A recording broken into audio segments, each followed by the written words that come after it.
Maggie Doyne's decision to postpone college and work with refugees in India transformed her life and the lives of many others.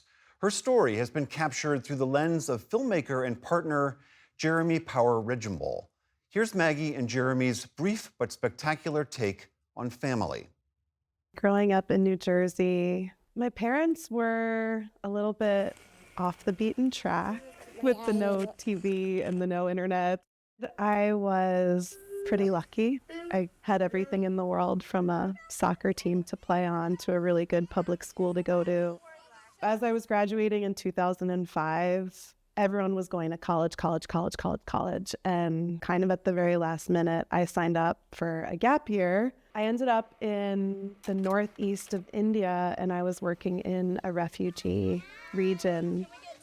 It felt somehow easier to stay and take on something that was hard and challenging than it felt to just turn away and go back. I moved to Nepal, learned the language, found my co-founder, Tope. Okay, this is Tope. Hello. I know that life. What is the hungry life? What is the freezing life? And what is the hard time? Tope was from this region in Karnali of Nepal. He'd grown up an orphan, and he had moved to India as a child porter when he was 10 years old. He was working with refugees and migrants from his community in India. And when we met, instantly connected, and he was like, I want to go back to my home village. I want to go back to my region and give back to kids like me. First, we listened. 95% have not put enough. 95% have not put enough. We made the decision to move away from this scratch the surface Band-Aid approach into holistic, community-driven development. There was this little strip of land for sale for $5,000, and I had been a babysitter in New Jersey, and I had my parents wire it to me, and that became Coppola Valley Children's Home. Today it's been home to over 90 kids.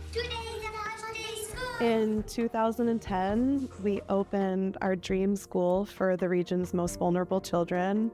It is all about joy and nature and knowledge. And we tried to create a school that you'd want your children to go to. We ended up building a women's center and a food and farming group, and everything kind of started with one really small idea, but then built on and organically kind of changed and started to grow.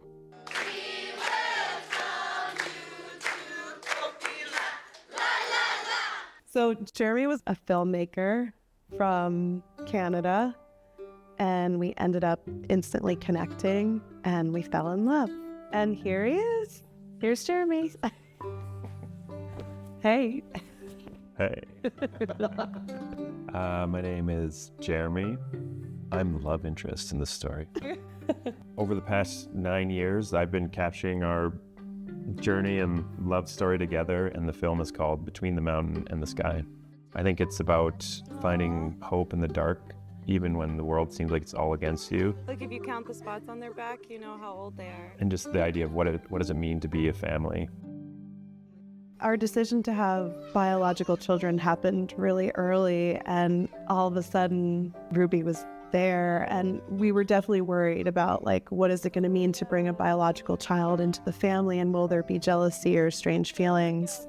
But again, like everything else, Ruby did fit perfectly. We were just dropping Nisha, the first child that ever came to the house. She was about to go on a gap year of her own. Ruby's being buckled into the car seat, and just like this tiny baby that needs everything, and there's another child that's going off into the world and leaving us. I was like, well, only another 53 kids to go. The first cohort of children and graduates are out in the world. They've gotten scholarships to some of the most prestigious colleges and universities, and they're bringing so much change into the world.